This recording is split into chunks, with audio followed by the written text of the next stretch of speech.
Got this horn setup that I'm putting together just to double check before it goes back on the car. It needs to be restored, but I wanted to check before I got further if it works or not. So the issue here a lot of times is just the motor. You know, you want to check all this stuff before you put it together, and it works, so that's good. Those are a little bad, but at least you know that it's pushing air out. So what I am going to do is I'm going to take the top plate off and oil it and make sure that all that stuff works. But it sounds at least, I mean, I'm going to make sure that it's, you know, the horns are a little weak, but I'm going to make sure that the vanes inside are actually working efficiently, because what happens is there, you know, I'll take this off and you'll be able to see what's going on here as far as oil and how it works, because that affects how well the compressor works. So let me get a screwdriver and we'll take this top cap off. So first thing I'm going to do is just heat this up a little bit, just so that I can get this this hose end off. I don't know if this is the correct hose because it feels a little, well, we'll see. Get this hose end off. See if that's enough heat.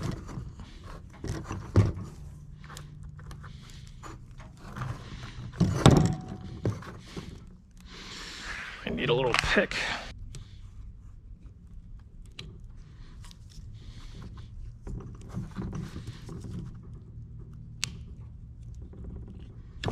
There it goes.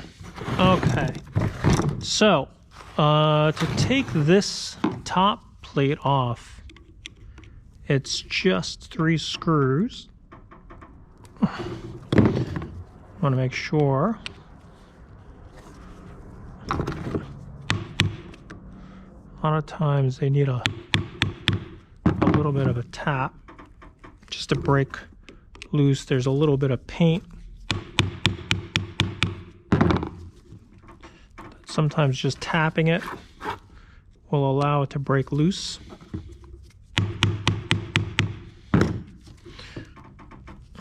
Keeps you from stripping the flathead screw.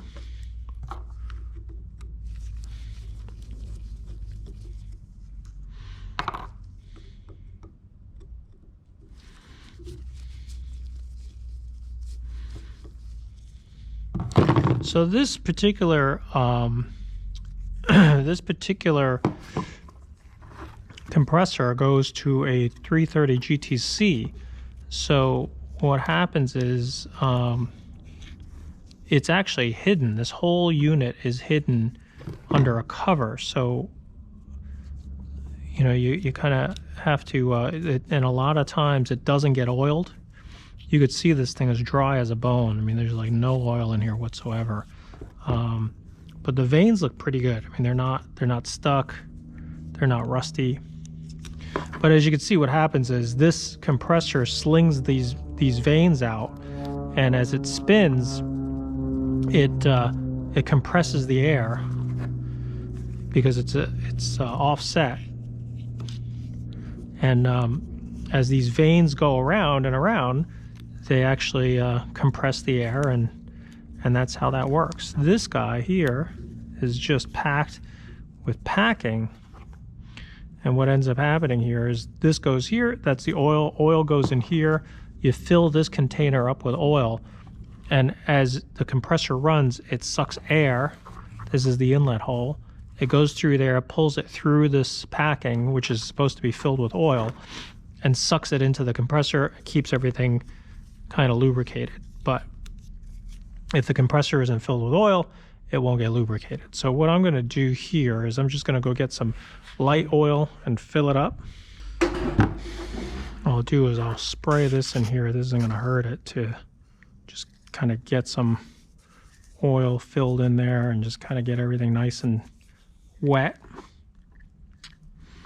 And then what I'm going to do is I'll just fill this area up a little bit with some light oil.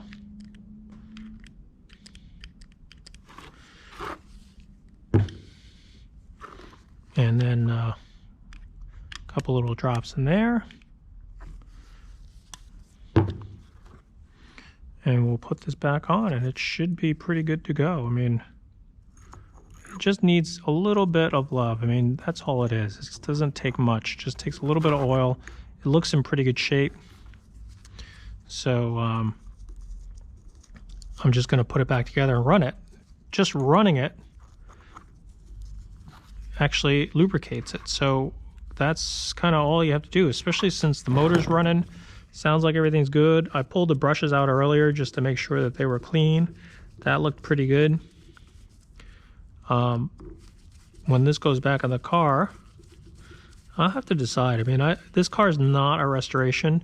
How much of it are we replacing and cleaning everything up? I mean, some people would say, oh, we'll do it all while it's apart. But, you know, if it's not being done, it's almost like it's up to the customer. I mean, I would do it, but do you spend the time and the money to restore this thing when it's just going to be put back on the car and used? I mean, there's always this like question, is it a restoration or is it just using it? So see, so you can see how it's blowing out all that.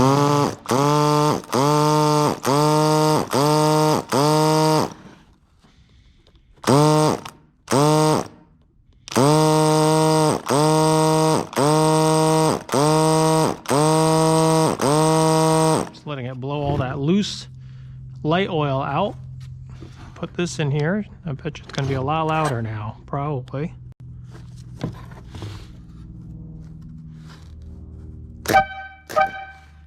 Yeah, see? Just that little bit of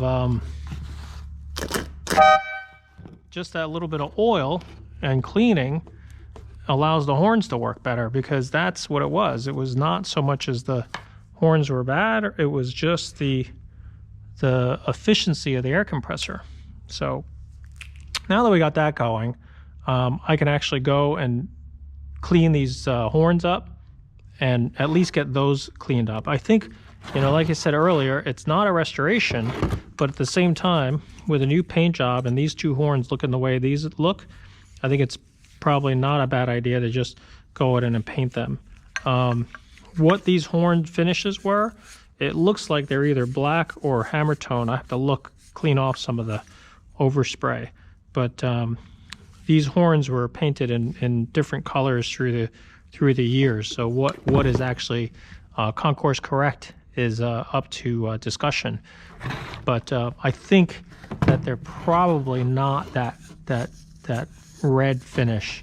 They could be, to get a little closer, because it does look like everything was kind of painted, because I know that the bodies here were silver and these have been kind of painted over. So we're going to strip it down a little bit and take a look and figure out what the original color was. See if I can sneak this hose off here. Get this off. At least start there without tearing anything up.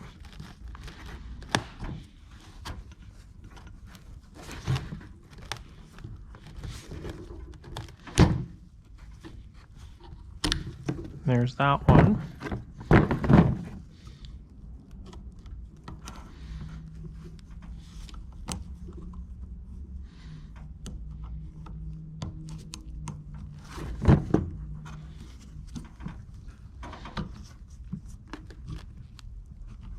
And there's the second one.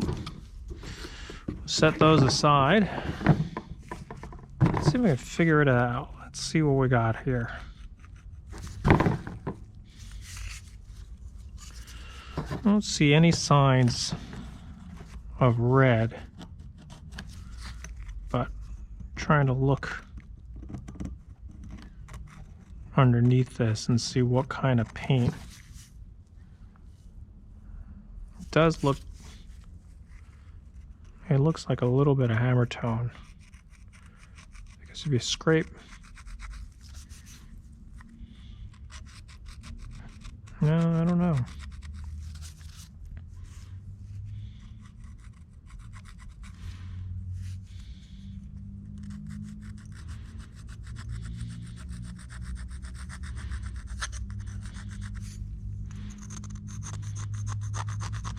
With so many years and different people working on these cars, you just never know what they did. But it looks like a light bit of gray paint. But let's I'm going to disassemble these and see about cleaning them up and making them look a little bit better than they do. So that's the next step. All right, so I stripped the horn trumpets and put a hammer tone finish on them. You could just see the hammer tone kind of texture on there. And what I'm going to do now is just reassemble it. I got the nuts on. I got to take the masking off, and the next step is to take the take the hardware, put it back on, and put it back together. Once you get the horns reassembled, you have to tune them, because just air coming through them will not allow them to make noise. There's a diaphragm inside, like a little brass diaphragm, that vibrates against the back of the horn. So what you're doing is you're basically turning it in until you can hear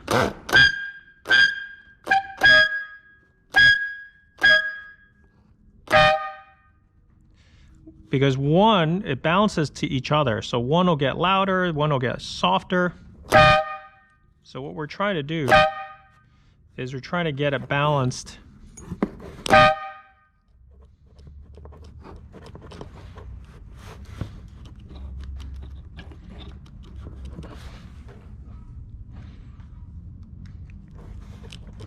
Why is this not working now?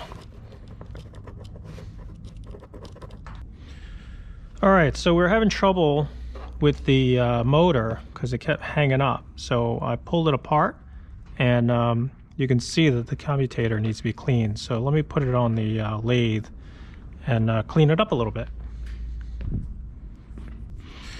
Okay, so just got to chuck this in the lathe. Get some sandpaper, usually about 400, 600 grit. We're just going to clean this up. That's where usually the carbon buildup is and won't make contact. So we're just cleaning that so the brushes have a better chance of making contact. See how much of a difference that makes.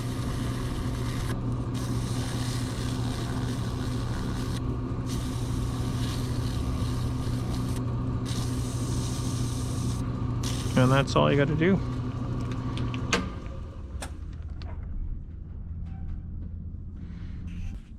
All right, so when the horns are together, what I do is I just try to get them close by putting a little bit of compressed air. And you could get it so you can get it close. That gets it close, so that way you know where you're starting at.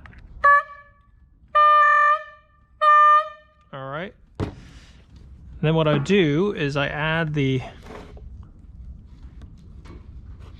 compressor lines in. I cleaned up all that, so now it's working. So you can hear this. You can see that kind of turning. So what you do is you're going to run the compressor and you're going to tune these horns because each one of them kind of affects the other one. So you can hear it kind of.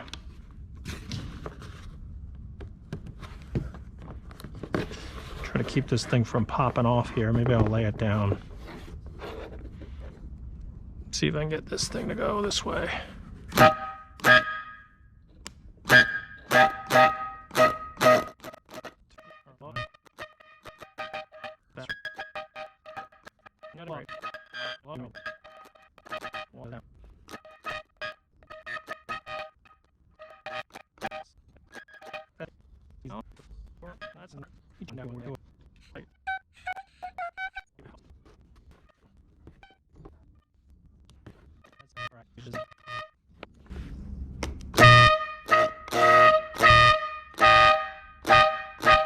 There it goes. All right.